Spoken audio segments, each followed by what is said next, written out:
And while you think, oh, but I want strong reading skills, I want strong math skills, we do want those strong skills.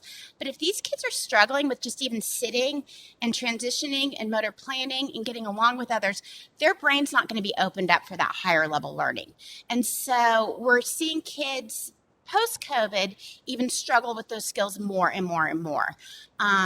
I can go into why that's just kind of happening in our environment pre-COVID, but a lot of kids had increased screen time at home because of virtual learning, or because they were home with their parents, and their parents also had jobs. And so I know I was guilty of this myself prior to COVID. I was really good about those screen time restrictions with my kids, and then I would be home working, and I'd get the request for more screen time, and I'd go accept, because I know it would just keep them busy so that I could get my workday done. And so I have even been guilty in that in my home, and I'm an OT, and I know. And so just with these increased screen time, this increase at home, decreased socialization, some people have had some social contact throughout this, but it's usually like with one family or a smaller group. There's no just like, let's go free for all at the playground anymore, or let's go to the big birthday parties where kids are having to navigate these social situations. So for 2 years, kids have kind of lost these skills a little bit, and it is affecting their classroom success. We have been busier than ever at Kid Ventures with these calls of kids that are highly anxious and struggling in school. And so I'm going to kind of go through some of this, how play and OT and sensory processing kind of bring these kids back down and give them those foundational skills that they need so that they can be successful with friendships and on the playground and in school. So first what I'm going to talk about is, what is OT? So there's a big misconception on what OT is, because what's happened is somebody has a friend whose child went to OT and it was for handwriting, or somebody has a friend whose child went to OT and it was for sensory processing, or because they didn't like clothing, or because they didn't have good core strength, or they had poor, fine motor skills, couldn't tie their shoes, couldn't get dressed. And so what quickly happens is we become the fine motor therapist, or the handwriting coach, or the PE type coach. And so there's a big misconception on what OT is. And what OT is occupation refers to how one occupies their time. And so it's kind of, what do kids do to occupy their time? What are their jobs? And their jobs are to play. That's the kids' biggest occupation. It has been lost in this society. Their job is to play. Their job is to go to school. Their job's to get up and get themselves dressed. Their job's to have friends. Their job's to kind of learn their little self-care skills. And so what a pediatric occupational therapist does is, when kids are struggling in any of these areas, we get a call. And I do the intake calls at Kid Ventures, because then I have to figure out, is what part of this occupation is this, why is this child struggling with this? Because especially your kids, they have pretty supportive environments. So why are they struggling with school, or why are they struggling with getting along with others? Is there an underlying sensory motor issue, or is there an underlying social emotional issue that is causing the kids not to be successful in their occupations? If it's a sensory motor or self-regulation or sensory processing, OTs are great at helping with that. If it seems to be a little bit more maybe social emotional, maybe parents could use some help with parenting skills, maybe the kids could use some play skill therapy, we'll refer out to some really great play therapists in town. So I kind of try to pull it apart. If a kid's struggling, I kind of try to pull apart, why are they struggling? Or maybe it's a speech language issue. Maybe they're having a hard time with receptive language. So why they look super behavior in the classroom, it's because they're not understanding the directions. And so that's our job, is to kind of piece out, why are they having a hard time with these occupations? When we bring kids in, we provide evaluation, treatment, and consultation for this functional skill development. When we treat kids, OTs use meaningful activities. We are trained to use meaningful activities to help develop skills. The most meaningful activity for a young child is play. And there's been studies that show that if you present tasks in a playful manner, in an activity that's intrinsically motivating for the child, that actually develops the pathways in the brain much quicker than just rote tasks or rote practice of something that they're not actively engaged in. So when kids come into our sessions, and parents, if they observe, it looks like we are playing with their child. So we have to give a lot of parent education on why they're spending this time and money to bring their child to come play in our really fun gym. And so, but we're really trained to be hitting those underlying areas that the kids are having difficulty with through these playful activities. Okay, so when kids come in, these are some of the underlying areas we look at. I'm actually going to put on my readers to kind of see this a little better. Some of the underlying areas we look at, these are all areas can contribute to kids being successful in their occupations. So sensory processing, I'm going to go into that more. They need to have good gross motor skills, good eye-hand coordination, just both for playground skills and for handwriting. Bilateral coordination, using the two sides of their body together.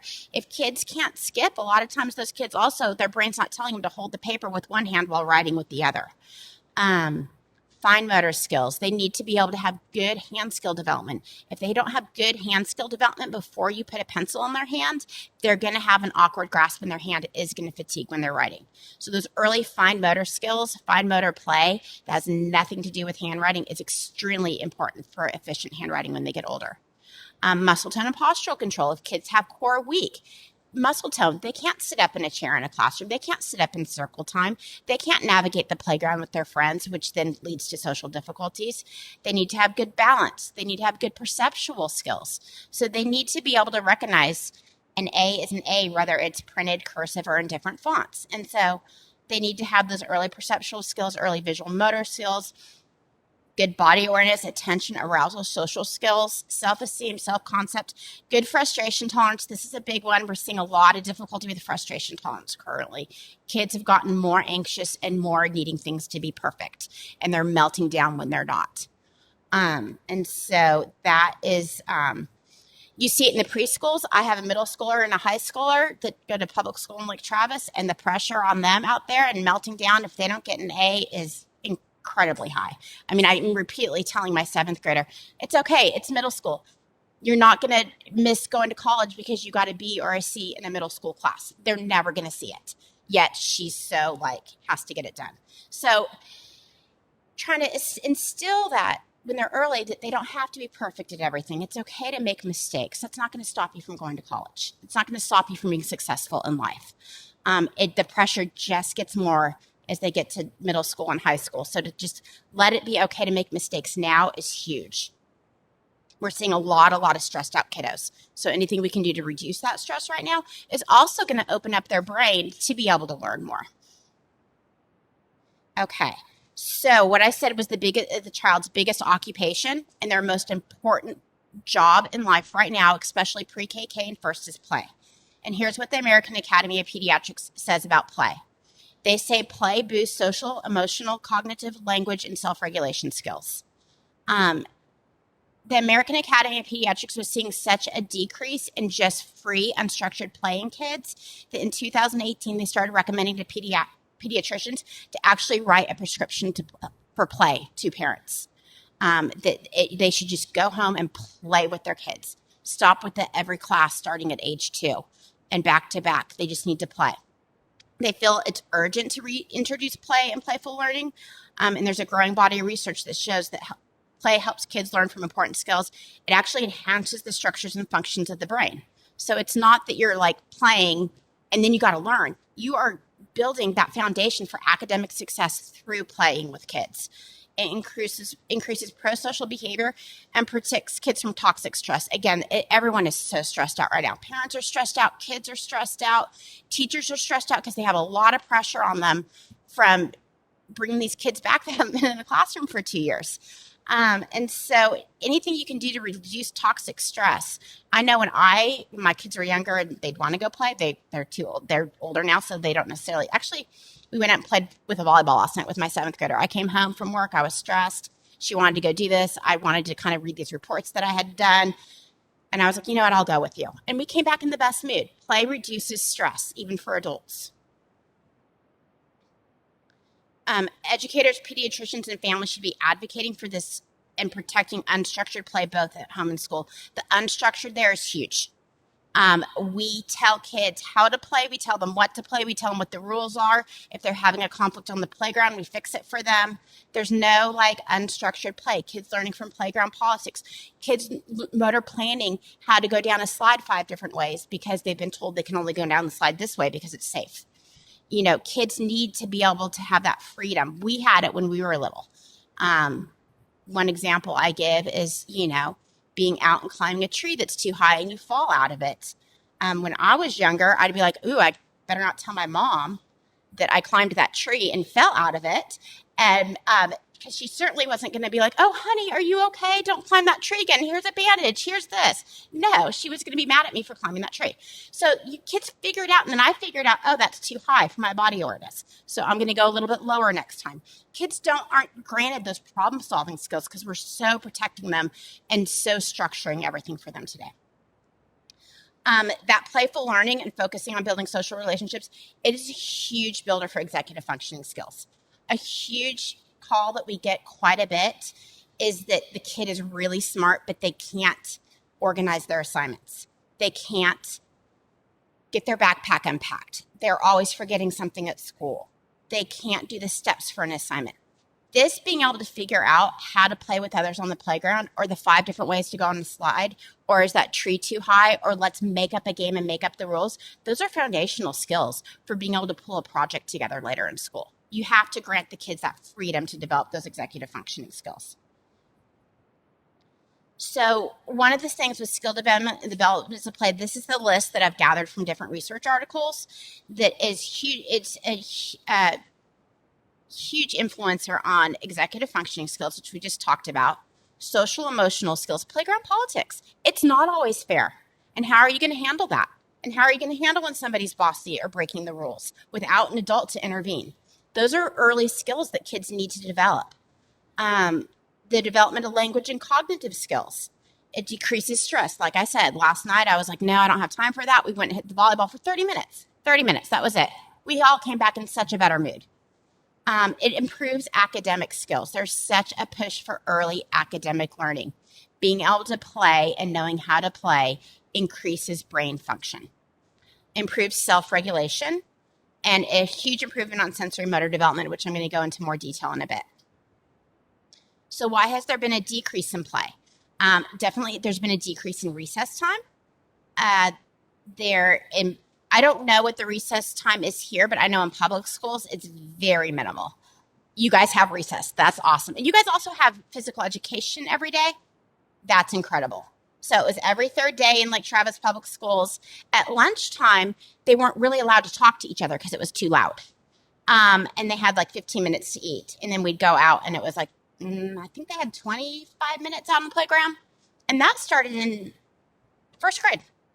So my little ADHD kids, that was not enough for them. There's been such an increase on focus on academic achievement and test scores, leading to an early push for structured activities versus playful learning. So we'll also get calls for kids that need OT and speech, and they don't have time because they're 4 and they have Spanish class and Chinese class and karate and gymnastics and dance.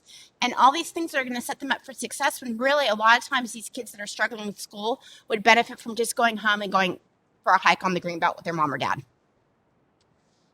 The increased in structured, and then summer, every single week kids are in camp. In summer, I had to figure it out with neighborhood kids all summer long. I maybe had one camp 1 week, and that was it. Increase in screen time, this is huge, and this is huge right now. I am personally guilty of this. I was so good before COVID, and now my kids' screen time has skyrocketed. And that doesn't even count the amount of screen time they were on when they were virtual. My kids went back in person pretty fast, but when they were virtual, then they'd want their time after school to be social and chat with their friends on social media. There was one day I picked up my daughter's phone and she'd been on it for 12 hours. And I'm an OT and I know better. But I was working. So a typical preschooler this was an older study, said 4.5 hours of screen time per day.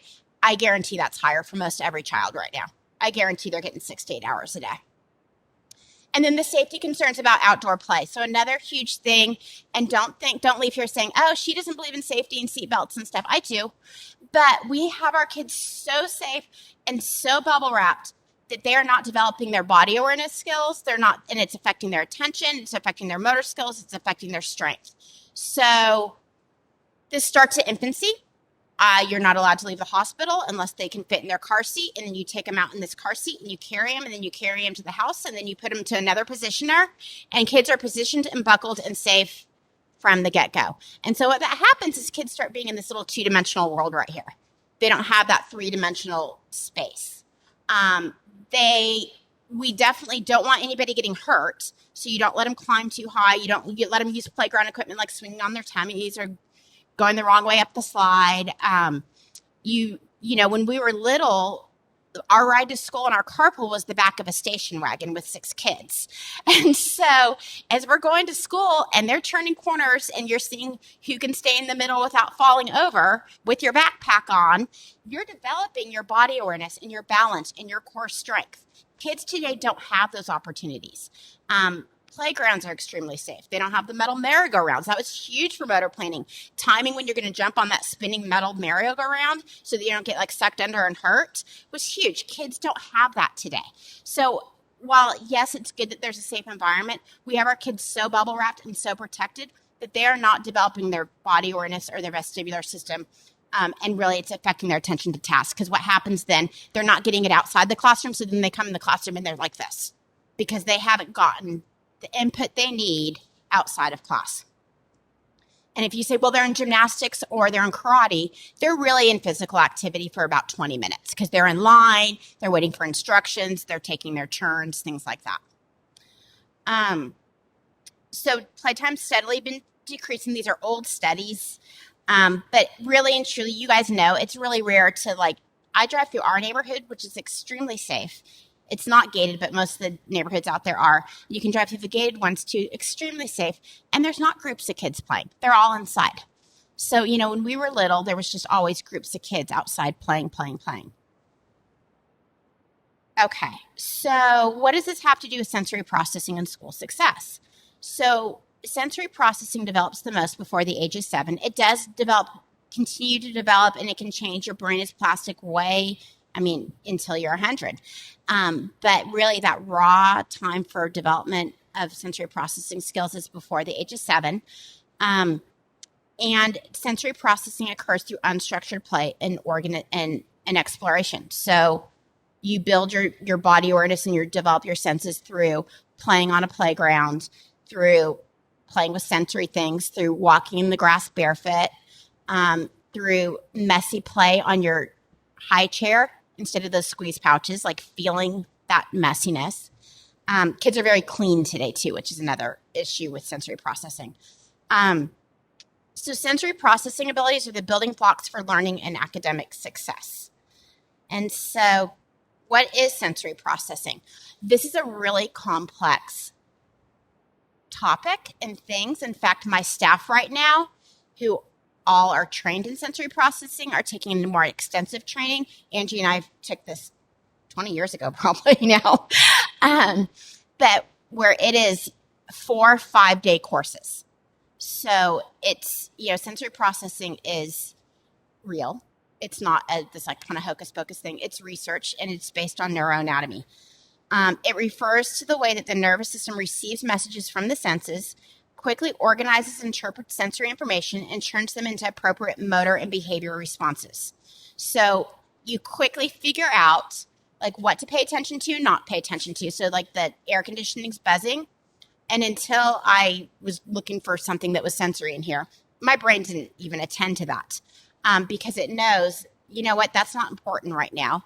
It knows that from past experiences. It knows that it's more important to pay attention to my slides and to y'all than to pay attention to that. Well, if a child's not processing sensory information correctly, their brain might be telling them to listen to that instead of to what the teacher's talking about.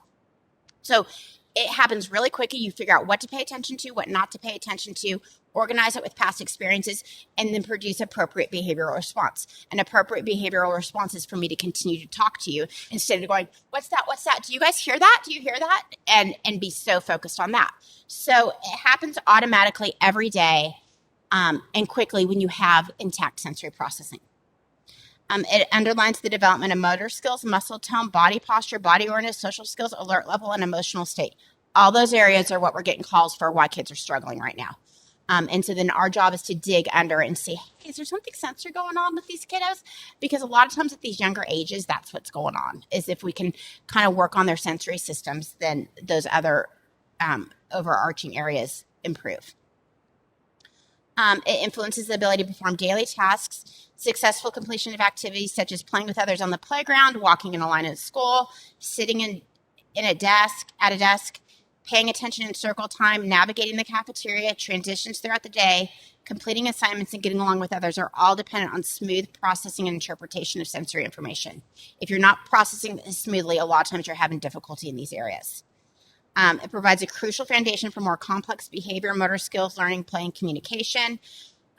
If you're trying to teach a higher level academic skill and your child's having sensory processing difficulties, it's going to be hard for them to attend to that. And again, the ability to process sensory information effectively develops best through play. So we actually have 8 senses. You have your basic 5 that people learn about, your sight, hearing, smell, taste, and touch. Then we have these hidden 2. These hidden 2, along with the tactile system, are kind of the most important systems in developing these preschool skills. One of them is called proprioception. That's the sensation of your body parts in relation to each other. So it tells you where your body is in space. Like if I were to close my eyes and somebody were to put my arm up like this, I can feel that, so I can mirror it. Kids with poor sensory processing actually have a hard time mirroring that. It really affects their body awareness. So my little ones that if I get the call and they're really not an aggressive kid, they're really not mean, but they keep bumping into their friends. But I don't think they're trying to be mean. Proprioception is one of the very first things I look at. Do they even know where their body is in space and where their body is in relation to other kids? Pre-COVID, preschoolers had a hard time with this. Post-COVID, they haven't had to be around other kids, so they really don't know where their bodies are in space. The vestibular sense is where we are in space relative to the Earth's gravity. That's a fancy way of saying it's our sense of movement. So its job is to keep you upright in space, and it tells you if you're moving, if your body's upright, if you're moving slow, if you're moving fast, or if you're still. So there's an 8th sense that I will be honest, I don't know a ton about, but this is the new hot topic sense in the OT world. It's called interoception. And I understand it. I'm still learning more about what's the best method to treat a child with interoception difficulties. It provides a sense of the internal organs. So like you can feel your heart beating. It's your hunger. It's your thirst. So a lot of times kids that are having feeding issues, not sensory feeding issues, but like not knowing when they're full or when they're hungry, are kids that are having a hard time with potty training. A lot of times what the research is now showing is that they're having a hard time with what's called interoception. My method is still treating it as like a child with proprioceptive difficulties, but I think that we're going to learn more and more about that. So these tactile, proprioceptive, and vestibular senses have a significant impact on development, social, and academic skills. The tactile system, so everyone's like, I know what touch is, but what it is, it provides information in the world about size, shape, and texture of objects. It helps us understand our surroundings and feel safe and bond with loved ones. So if a child has a hypersensitive tactile response, and they don't like touch, that already interferes with early bonding with parents or with peers. It's essential in the development of body awareness, motor planning, and fine motor skills, and it also aids in self-regulation. So that it has a really high influence on the arousal level and the alert system. So light touch is alerting. So if somebody comes and tickles you, it kind of makes you jump. Deep pressure while we go get massages is calming. A lot of times kids with tactile defensiveness are having a hard time processing tactile information. They're getting mixed messages on that. So any kind of touch is alerting. Part of its job is to protect you. So like, if something's hot, if something's sharp, if something's unsafe, you need to pull your hand or your body away, if something's hot. So what happens with kids that have tactile defensiveness is their touch system's always on that hypervigilant state. So their body is perceiving that the tag in their shirt or the seams in their socks is a noxious stimuli, and it puts them into fight or flight. And you can't really cognitively override that. It's a primitive reflex. So one of the examples I like to give is if you're sitting in a park and there's bees buzzing around you and something lands on you and you jump and you go to brush it off and it's a butterfly. Well, you've just shot adrenaline into your system. And so you can go, it's just a butterfly, it's fine, but your arousal system's up here. So that tactile system has a huge impact on arousal and self-regulation. If you can't then tell somebody it's just a butterfly, it's just a butterfly, just like you can't tell a child it's just a tag, it's just a tag, because their fight or flight's being activated all day long by that tag. And at the end of the day, something really minor can happen, and it's like the straw that broke the camel's back. That child's now in a hypervigilant state. Deep pressure tends to be calming. That being said, again, it really affects this the social emotional as well, because if every time a friend brushes up against them, it puts their body into fight or flight, that's going to affect their bonding abilities. So what happens too is, and it's not every kid that doesn't get exposed, but if kids are constantly being wiped clean, they're not allowed to get messy, or they just were born with a hypervigilant tactile system. A lot of times it's nothing anybody did. It's not the environment. But you want to expose kids to this tactile input early on. Let me see. Okay. The other piece there, and we'll go into this more, is that it actually has a huge influence on fine motor development. So if you can't feel your hands, or your hands are not giving you proper information about your tactile system, you can't be expected to hold a pencil correctly, because you're not staring at that pencil the whole time you're writing, you're feeling that pencil. So that's why when I give lectures to preschool classrooms, and this is hard with COVID now because of the sanitation part, but classrooms need sensory bins. Kids need to have their hands messy. Toddlers need to explore with their food and be messy. Toddlers need to be able to play in dirt. Preschool kids need to be able to play in dirt, because that helps actually develop that tactile sense. That is huge. Anytime, so much when I get a child and they just can't hold that pencil correctly and their fine motor's poor, a lot of times that kiddo has a hard time processing tactile information. And so you'll see a slide in a little bit, my favorite way to work on handwriting, and it's going to look like nothing like handwriting. So difficulties with tactile processing can have impact hand skill development, grasp, motor planning, body scheme, arousal, attention, and bonding and social emotional relationships. So we sometimes get a call for tactile. Usually if we do, it's because the child's having a hard time with dressing, and that's causing the morning routine to be tough for the family. I hardly ever get like, well, my kid just doesn't like their hands messy.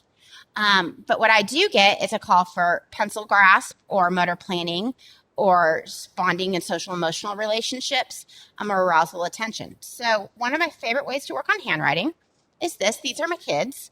They are now 15 and 12. So this is them when they were little. If it was too hot or too cold on the weekend, I did have the luxury of going up to my gym, which was awesome when they were little. And right here, when I get a handwriting kiddo, especially a pre-KK or first, this is one of my favorite handwriting activities. One, they're getting messy, so they're able to feel their hands, which is huge to do something tactile before you're going to expect a kid to use their hands. The other is, you can see my little daughter's holding that trapeze bar. So what that works on is the separation of the two sides of the hand. It works on hand strength. How you hold a trapeze bar is the same way you hold a pencil. So for kids for hand fatigue, doing things like trapeze work, monkey bars, tug of war, things like that is a huge, has huge influence on fine motor skills and handwriting. And then my little son was in kinder here, and he's dyslexic. And so was having, and has really not great fine motor skills. He probably has better fine motor skills than he might have. And so he was having a really hard time learning his letters. And so the kindergarten teacher asked that I would work on that with him. So instead of being home with a worksheet, this is what we did, is we went up to the gym and we played, and then we would find things in the gym and we'd be like, ball, what does that start with? Ball. Okay, let's write that. Okay, now let's just ski some more. Let's erase it with our feet. And so those kinds of things are really going to be more help kids remember, especially kids that might have a little bit of a difficulty, like my son. My 3-year-old daughter doesn't. So at the same time, she'd be like, ball, it's B, at 3. My 6-year-old's having a hard time with it.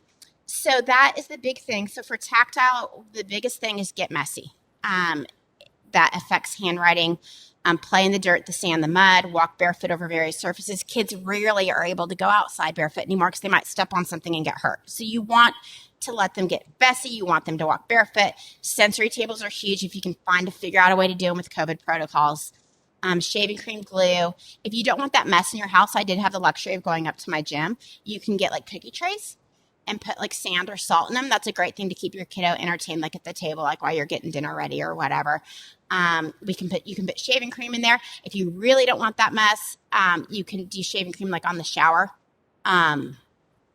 or like they have those like tub paints and stuff like that. Magic mud, pudding paint and glitter mixture. So that's the other thing that we like to do is mix up have it be like something coarse and it's Angie's favorite thing. So she doesn't like tactile. And so, but mixing like a salt or sand mixture with shaving cream and doing those two textures together. Play-Doh, the tray with salt, sand, or sugar is a great way to work on kids' letters and drawing skills. If you're like, this kiddo needs extra practice. My kiddo needed extra practice. And so it wasn't that I wasn't going to practice because we just could do unstructured play, but I was going to find a sensory way to get that practice in. So a tray is a great way to work on drawing and letters and numbers. Baking activities, gardening, digging in the dirt, slime, cornstarch and water, and water play are great ways to work on that tactile system. So the next system is the vestibular system. This is the sense of position and movement. The receptors are located in the inner ear, and how you know this is, let me get to that in a minute. When we move, the system provides us with information about where our heads are in space. And the vestibular system allows us to keep our balance and to move smoothly. It has a huge impact on balance. And how you know that is when you have a head cold and your ears are stuffed and you stand up and you feel like woozy. That's because that vestibular system is being impacted, that stuffy ear. And so it has this huge influence on balance. It helps us move smoothly. So we'll have kiddos that they might pass the developmental checklist in the doctor's office. They can skip or they can gallop or hop on one foot, but it just looks off. And a lot of times those kids have underlying vestibular difficulties.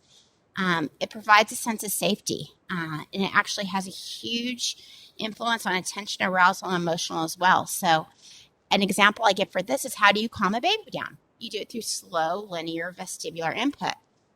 How do you feel after you've been on a roller coaster that's had a lot of changes in speed and direction and things like that? You're really hyper and you want to scream, and it makes you, go kind of a million miles an hour. And that's because that vestibular input has a huge influence on that arousal system. So consequently, then kids that aren't getting a lot of vestibular input throughout their day, a lot of times are our kids that also, one, are having difficulty with that self-regulation and arousal, or are seeking it out. So kids aren't able to swing and bounce and move as much. And so what's happening is that when they're expected to sit still, they're not. They're just bouncing, or they're wiggling, or they're rocking. I mean, kids are going to do this anyway, especially kids under the age of 7. But kids today even more, because they're not getting that daily. They're not going out and swinging. The playgrounds don't have the merry-go-rounds. Like I said, we're buckling them in on the ride to school. I got vestibular input by rolling around in the back of the station wagon.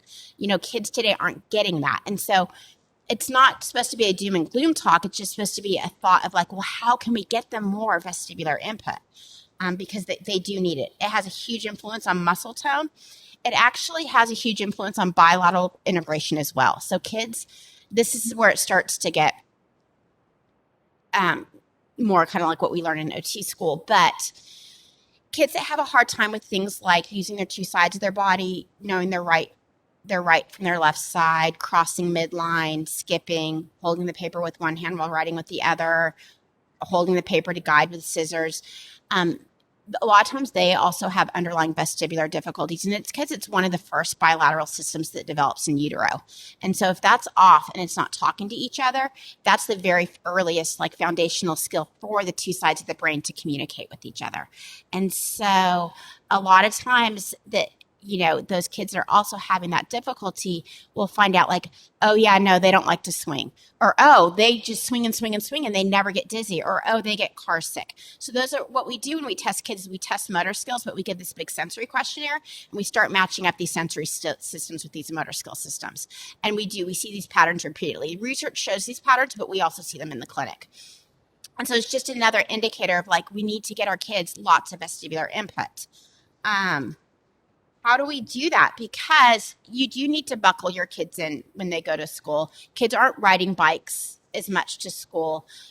Playgrounds, there's not as many swings because there needs to be the safety parameter, like the 6 feet around it. Monkey bars aren't happening really either because kids can fall and break their arms. And so what can we do? Like, it shouldn't just be this like sad doom and gloom thing, but what you can do is have them swing when you can. Have them swing in different positions. So have them swing on their stomach. You can have kids do somersaults. You can have kids roll down a hill and riding a hopper ball, hanging upside down, riding a zip track, sliding in various positions. So there's just thinking about like, hey, I need to get my kids moving. The little babies and toddlers, you can swing them all day long, like picking up their hands and things like that. The other thing that activates the vestibular system is the upside down head position. So as adults, our vestibular system has gotten, weaker or less flexible, less fluid. You have your little receptacles in your inner ear and they get stiffer. And so if I were to like hang my head upside down or go on a roller coaster, I would be very dizzy. When I have to demonstrate a somersault to a child at the clinic, it really takes me a minute to kind of pull myself back together. So that tells you that upside down headspace activates that vestibular system. It moves the fluid in your inner ear. It tells your brain that you're moving. And so if kids, it's raining, it's hot, you have a classroom full of kids, for teachers, some of the things that we do is like an upside down ball pass, somersaults, playing peekaboo through your legs, waving at each other through your legs. They're just kind of quick, easy ways to get it.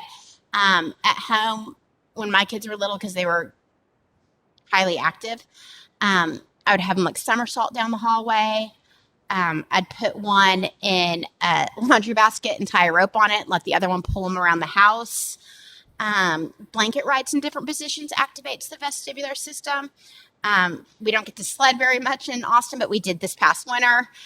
So just thinking about that, kids today are not getting the same vestibular input that we got when we were little. So you need to figure out. And I guarantee when I was 3, 4, and 5 years old, I got vestibular input every single day. I would bet that there's kids here that don't really get it once a week. Because sitting home, like, doing things on your iPad, being in a class, it doesn't give you that vestibular input as much. So the next system that's important is called the Proprioceptive System. And this is sensations for your muscles, joints, and tendons. It's responsible for internal body awareness, and it makes it possible to guide arm and leg movements without staring at every action. Some of the testing we do at Kid Ventures is when we look at kids and they're doing like things with their hands, we make a lot of note. Are they staring at their hands a lot? Our kids today tend to have very strong visual skills and very poor body awareness skills. And so they need to use their eyes to do everything. And so they're staring at their hands. They can't just kind of like string beads and talk. They've got to really visually use everything that they have.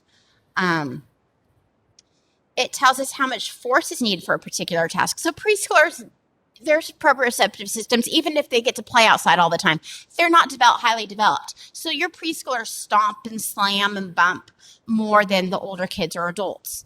But it does tell us how much force is needed for a particular task. And so kids that are having even a harder time than a typical preschooler with proprioceptive input are your kids that are slamming their feet, slamming the doors, slamming their chair. They're not meaning to be disruptive, but they're kind of bumping into everything.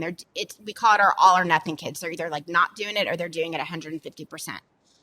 It has a heavy influence on gross motor and fine motor development. And this is activated with motor or heavy work activity. So I know I've talked about tactile and vestibular being important, and they are. If you take nothing away from today and you're like, what were we supposed to do? Are we supposed to swing or are we supposed to play shaving cream? The kids need heavy proprioceptive input. Kids are not getting enough heavy work. Heavy work contributes to the development of motor skills, motor planning, and it acts as a modulator for other sensations in the nervous system. This is huge. So our kids are kind of overreacting to every little thing right now because they're stressed or they're having a hard time processing sensory information or they're anxious or whatever's going on with them, providing proprioceptive input to the body helps calm the nervous system. I like to give the example that if you have the luxury after a long day of work of getting to go for a run or getting to go to the gym before walking into your house of kids and mess, you're going to be calmer than if you were just worked on your laptop for 2 hours and then walked into that. And so kids are that times 10. If they've been on an iPad for 4 hours and then they have a disagreement with a buddy, they're more likely to react big time versus had they just played unstructured outside and gotten some good, heavy proprioceptive input, they're going to be able to handle whatever's stressing them out just a little better. From a sensory perspective, when my kids were little, I couldn't stand Chuck E. Cheese birthday parties. I hated them.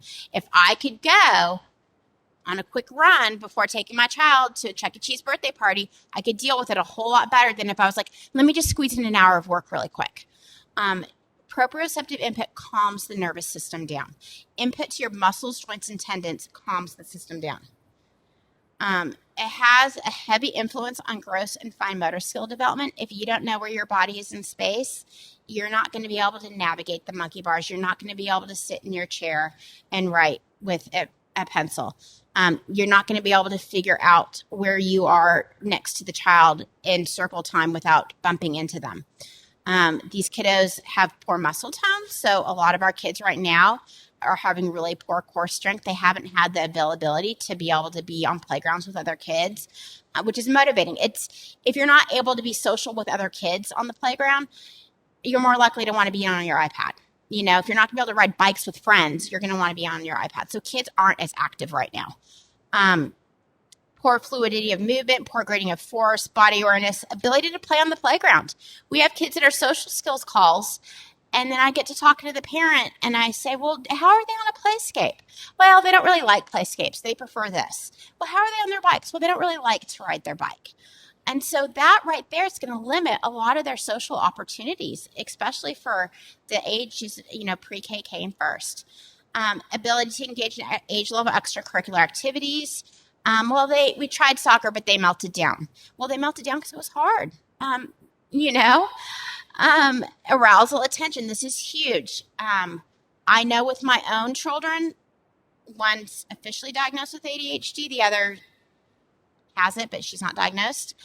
They are good with about 15, 20 minutes of homework. And then my son needs to go outside and shoot baskets. And parents will go, but then they'll get off task. And then his 15 or 20 minutes of focus is going to be so much better if he can go shoot baskets. My son consistently gets a 4.0 every fall. He consistently falls off in the spring. And why is that?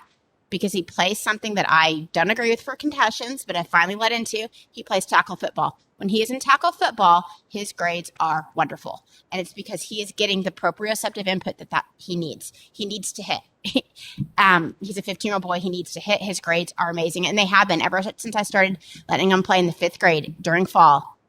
He has good grades. It helps with attention and arousal. If your kiddos are having a hard time, just telling them to focus is not going to do it. So that's huge, especially with all the attention and arousal issues that we are getting calls for right now. They seek proprioceptive input to help organize themselves. So if you don't give kids proprioceptive input in acceptable ways, they're going to seek it out in unacceptable ways. So kids that don't get enough proprioceptive input are going to bump into friends. They're going to jump off desks. They're going to crash into things.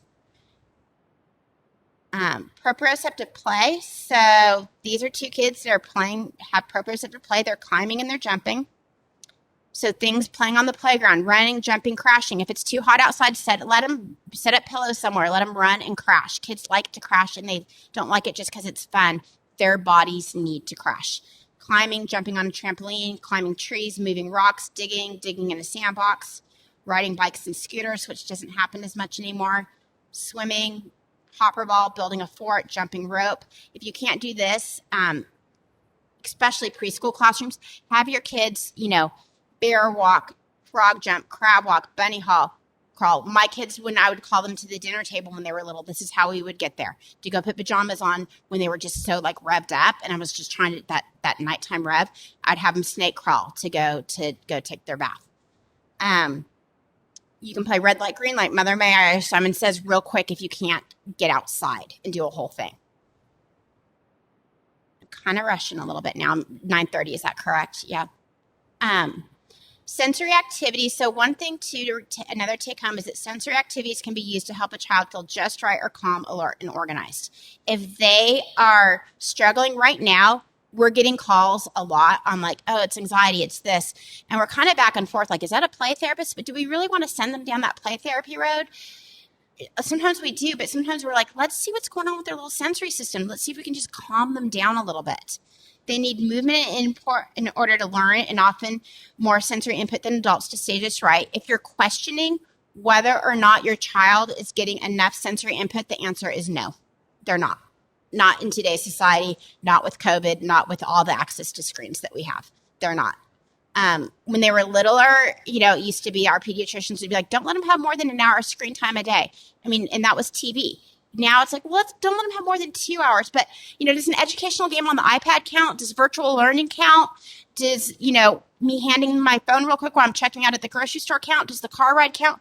Yeah, if you start adding all that up, kids are getting 5 and 6 hours of screen time a day. They're not getting enough input, I promise you. Sensations are food for the brain and are critical for motor development, social development, coping skills, and attention. And in today's environment, as I've gone through, they don't receive enough input.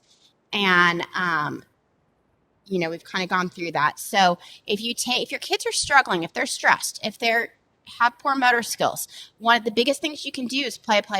The kids learn best through play. Like I said, it's not I'm throwing academics out. You saw that picture. I was teaching my son how to write his letters, but it was playful and he didn't really think he was working. All developmental sensory and motor skills areas just discussed are best through everyday, playful, child-driven. That's the other thing, child-driven activities. Neurological connections and skill development has most efficiently if a child thinks they're playing versus performing a task. I can't remember the statistics on this, but there was something I read that talked about if you introduce a skill through play, you need to do it. Do you know this? It's like 2 or 3 times and a child will master it. If it's a rote task, it's like 100. Playful child-driven activities is where kids learn the best. And school success is dependent on these foundational skills built through play. This is especially true in the preschool and early elementary years. And so that is it. I wanted to do a quick slide. I did get done by 9:30. On just what we offer at Kid Ventures, and then I can answer questions. I kind of rushed through that end part. At Kid Ventures, we do occupational therapy evaluation and treatment. And people say, well, what kind of kids do you come? We have about half of our kids that might have bigger diagnoses. And then about half of our kids are real typical kids going to St. Gabe's or St. Andrews or Trinity or any of our public schools that just need a little bit more help. When we were younger, we didn't have that help. So there's not a stigma of, oh, your kid's in OT. A lot of kids come to OT just for a little extra support right now. And why that's a good thing, and parents will go, well, I had this. Well, I did too. I had poor handwriting. I was in Catholic school, and so I didn't think I was smart. And I didn't really realize I was smart till graduate school. Well, I want more for my kids. My kids have attention issues. They're extremely bright, and I want them to know that. And so providing that little extra support to kids so that they're not struggling with things like handwriting and attention and being given certain labels when they're younger can be really impactful on kids. And it's nice we have that support. And like I said, half the kids, if you weren't a trained OT, you'd walk in our clinic and go, why are they here? We have students that are in OT school that do that. We do speech language therapy evaluation groups. We do social pragmatic groups. Our social pragmatic groups are busier than ever right now. Kids are struggling. Kids haven't had that access to be able to just go play in large groups of kids. And they're getting back into large groups of kids, and we're getting calls. We do feeding therapy, which is Angie's area. That's not my area. That is more, some OTs do like the tube feeding things, but ours is more sensory feeding.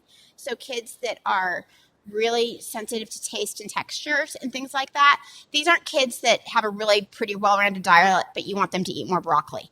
These are kids that have like less than 10 to 20 foods, only stuck to certain food groups, only stuck to certain colors, start to get brand specific. Will gag or throw up at the sight or smell of somebody else's food, so they may not be able to sit at the lunch table with friends. So these are more significant kids. It's not just kids that you want them to have, not a kid diet. But it's a great program. And kids, coincidentally, another piece too, these kids are always, not always, but always tactile defensive. So your kiddos that are real picky eaters are also your kiddos that are like, So our very first feeding program, we're not even working on them actually putting it in their mouth. We're working on them tolerating the sight of it, the sound, the smell of it, and the touch of it. And we let them play. So I actually have a hard time going into that food schoolroom after because we let them play with their food. We do handwriting intervention and bike riding classes. I haven't done it this fall just because we've been really busy with a lot of intake calls. But I do teach kids how to ride bikes. You don't have to be an OT kid. You don't have to be a Kid Ventures client. I do have a little waiting list of about 15 kids right now. I need to get that program going again. But yeah, I'll just do that kind of off the, you don't have to have an OT about, like, it's just a class. So any questions? Sorry, I kind of rushed to the end. I wanted to get done at 9:30. Yes. Okay.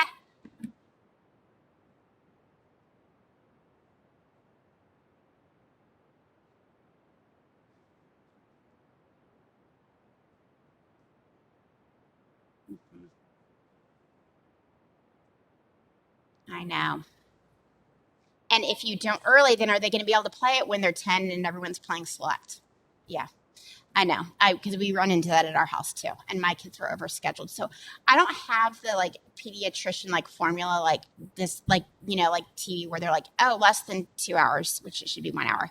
It's not like that, but I think a good rule of thumb is one activity at a time. Especially for pre-K, K, and first. You do want them to be able to participate in an extracurricular activity where you're not right there with them, where it's not their teacher, and get comfortable in that. So it's not that all extracurricular activities are bad.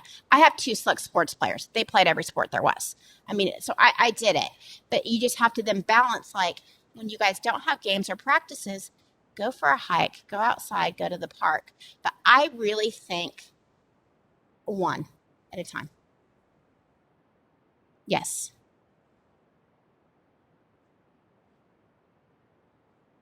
Yeah. Yes, we do. We have 2, and that's actually, we have 2 that we use. And I like that one a lot. We do, and that one ties into the sensory systems quite well, where we talk about kids, your engine is red, it's too high. When your engine's red, you know, you're not going to make good choices with friends, or if you're really mad. The other one we've kind of put in there that we kind of created was called Fun Fast, so that it's not always bad to have a high engine. Because what was happening is kids would be like on the playground screaming, and it's like, oh, your engine's too high. Well, no, it's not. You should be screaming on the playground, like, and having fun and being wild. So we call that one Fun Fast. The red, what we've kind of turned into is like when you're, you know, your engine's too high for the classroom, or you're so mad.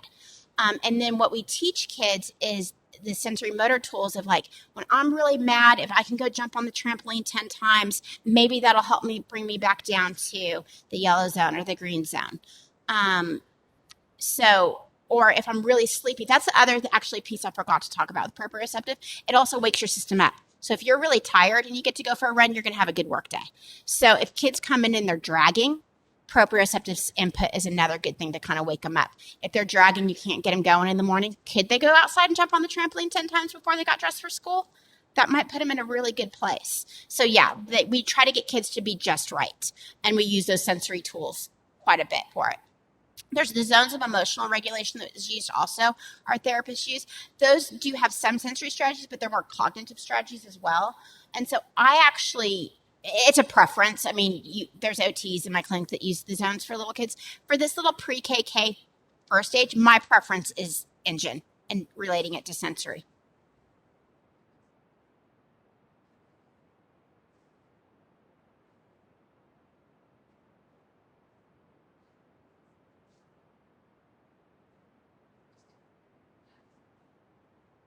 Yeah. Just kids, or even letting them swing the wrong way or slide the wrong way. Yeah, kids very much are in this 2-dimensional world now. There's no like rotation in their life. They're here. They are buckled in. We're keeping them safe. We're keeping them secure. Yeah. Yes. Yes. So we have these groups. Ideally, they're led by a speech therapist and an OT, especially for the younger ages. Staffing wise, sometimes they're led just by speech or sometimes they're just led by OT. My littler ones, if they're just led by OT, that really kind of feels okay to me. We'll have, we're back up to 6 kids, or maybe not 4 because of COVID. 4 to 6. We were at 8 before COVID, and they're led by speech and OT. And some of the program that we base it on is called the Marcia Garcia's social thinking curriculum. We also use the engine curriculum or the zones of emotional regulation in those. And then we also use our OT and speech skills. So yesterday I heard the therapist prepping for group, and it was an older one, and they were looking at, they're working on somebody apparently reported they're having a hard time with bossiness. So they were looking at Harry Potter, Hermione Granger being bossy clips. So that wasn't social thinking, but they were just using their speech and OT skills on how to like pull in a thing. And so they'll work on things like for the littler ones, we might just work on group plan. What's the group plan? You're doing your own plan. We need to be working on the group plan, body with the group, getting along with others. Sometimes we'll have them, we have cardboard blocks and we'll be like, you guys need to build this together. Oh, you have 2 different ideas about what you want to build together. And here's how you can solve that problem. They work on, what are some other concepts? Taking turns. Oh, yeah. Losing. Yeah. They vary depending on the needs of that group. The littler ones are that. The older ones will start working on kind of more that higher level perspective taking skill. But yeah, yes.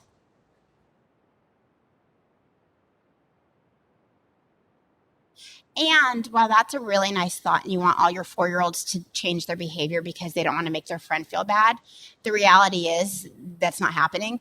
But if you let them know, hey, your friend feels bad and they're not going to really want to play with you, now that's a little bit more effective because now it's going to affect me. And it's not because your 4-year-old's not a nice kid, it's because they're 4. And that's where developmentally it's kind of about them. And so that program actually does that perspective taking and also does then circle it back like, hey, the next time you come in, like if you do this block, like destroy their blocks, are they going to be like, hey, Joey, come play blocks with us? And so we kind of teach that too. The nice thing I do like about the Marcia Garcia Winners program, the social thinking, is they give you nice vocabulary. They give you some nice books, and they do it like in cartoon format. And so they'll show like bubbles of what the kids are thinking. And the nice thing about the vocabulary is it's not like you're not staying with the group, you're not doing this, you're not, it's like, the kids are struggling. It's not because they're bad kids, it's because just different reasons. And so it gives them a nice vocabulary to be like, hey, let's keep our body with the group instead of like you, which is kind of nice. Yes.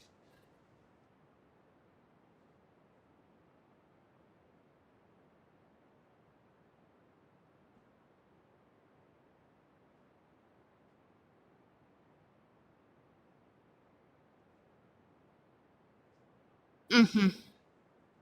It's loose.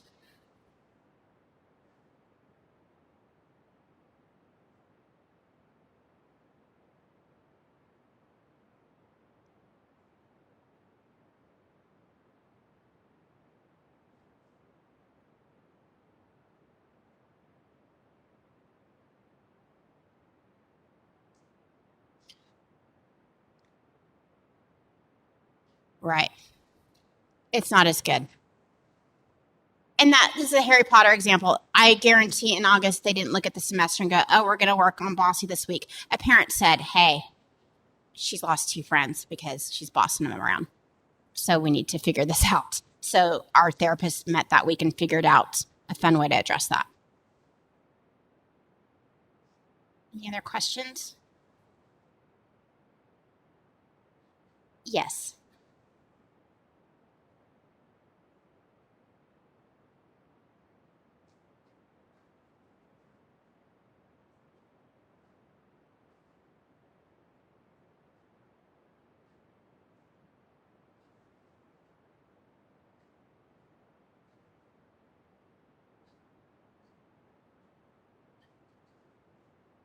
Mm-hmm.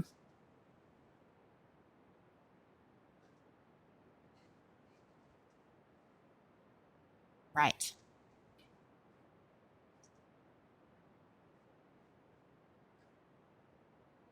Mm-hmm.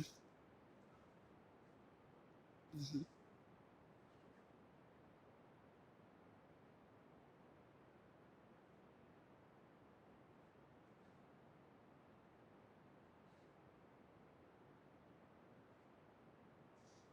But they have that here.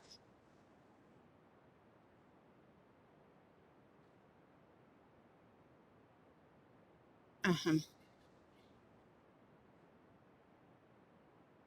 And it's nice they have that here because really, my kids in public school didn't have that unless you're really struggling. They do have social groups, but I mean, you have to be really struggling to get in those at public school. So it's really nice that you all have that for the whole class here. And they do some social emotional learning, but it's just more kids. It's just they can't do it in the same way. So it's great that you all have that. Anything else?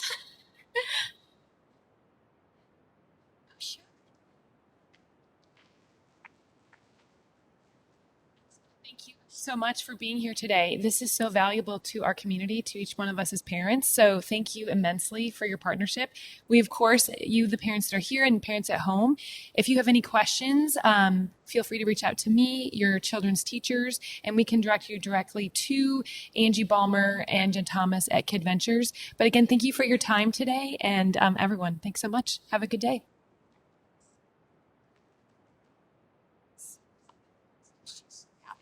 Yeah.